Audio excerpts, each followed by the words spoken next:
Shalom, მეგობრებო, მოგესალმებით ყველას, გილოცავთ ქრისტეს აღდგომას. ქრისტე აღდგა, ჭეშმარიტად აღდგა. ივრითულად ეს სიტყვები არის ჰამაშიახ კამ ვემეთ კამ. მინდა ერთი ძალიან უცნობი დეტალი გითხრათ ქრისტეს აღდგომასთან დაკავშირებით ამ დღეებში უსმენდი ყველას მოლოცვას, მილოცვას. კარგია, ეს ყველას ვეთანხმები, ყველა მელოცვას, რომ მან გამოგვისყიდა, მისმა აღდგომა მოგვიტანა ახსნა, იმედი, ყველაფერი. მაგრამ მე ყოველთვის ვეძებ იმ უცნობ დეტალებს, რაც ასე ფართოდ არდებს და მინდა ეს გაგიზიაროთ დღეს. თქვენ თუ უყურეთ, მე ადრე ვთქვი, რომ პავლე მოციქული 30-60 პირველი კორინთელთა მე-15 თავში დაუწყებთ სახარებას, რომელსაც თქვენ იწმუნეთ, რომელსაც თქვენ გახალთ და რომელსაც თქვენ გადარჩებით. იქ ამბობს ესეთი რამე, რომ იესო ქრისტე უნდა აღდგარიყო წერილებით მესამე დღეს. და მე ვთქვი, რატომ მაინდამაც ეს 3 დღე, სადაა დაწერილი ეს 3 დღე და მოგიყვანეთ მაგალითი ძნის შერხევის დღესასწაული, რომელიც პასექიდან მესამე დღეს სრულდება ზუსტად. მოდი გავაგზავნებ ახლა ამ დეტალს, იქ არ ვამბობ და კიდევ ერთ დეტალს გაგიმხელთ მაგით. ძნის შერხევის დღესასწაული, რომელიც პასექიდან უშუალოდ, როდესაც პასექს ჭამდნენ, ანუ ჯვარზე რომ გარდაიცვალა იესო ქრისტე, მესამე დღეს ებრაულ ჰერს მოქონდა ძნის შერხევის დღესასწაული.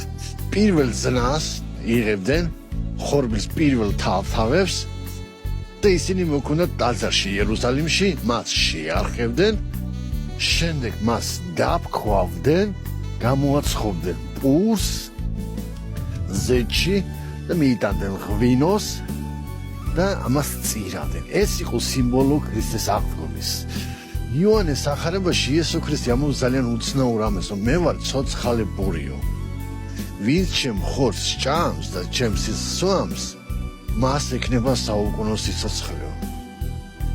ჩვენ ეს მივიღეთ ტრადიციულად, რომ თითქოს იესო ქრისტე ზიარებაზე ამბობს. არა, ჩემო კარგო, მათ ზიარებაზე არა მარტო საუბარი. კი, ზიარება იგულისხმება, მაგრამ პირველი მნიშვნელობა იგულისხმება აღდგომის პური. ზუსტად ეს არის ის აღდგომის პური, რომელსაც ქვია იესო ქრისტე და აღდგომას მოაქვს. გამარჯობა ჩვენთვის და აღდგომას მოაქვს იმედი.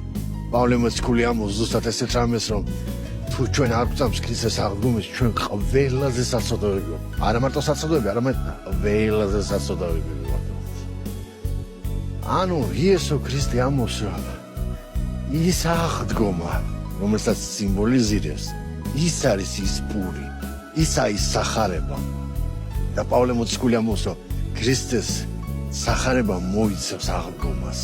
თვითონ ებრაული სიტყვა, რომელიც სახარება არის, ეს ბერძნულად არის ევანგელიო, კეთილი უწყება, მაგრამ ებრაულად ებრაელებს ასე არ ესმოდათ. ებრაულად სახარება არის ბასარ. ბასარ ნიშნავს ხორცს. თავად ქრისტეს სხეულის ტანჯვა და მისი აღდგომა, ესაა სახარება, ესაა ბასარი, ესაა ის ცოცხალი პური, რომელიც აღდგა. ელავდრა გასაოცარი მომენტია. ანუ იესო ქრისტე, რომელიც ამბობს იოანეს სახარებაში, მე ვარ ზეციდან ჩამომავალი პური, ამას გულისხმობს, რომ ის არის აღდგომის პური და სრულყოფილი პური. თუ გინდა ჩვენ მივიღოთ, ჩვენ უნდა მივიღოთ მისი აღდგომა. მის აღდგომაშია ძალა და მის აღდგომაშია საუკუნო სიცოცხლე. მაშასე ჰამაშიახ კამ ვემეთ კამ. მადლობა ყურადღებისათვის.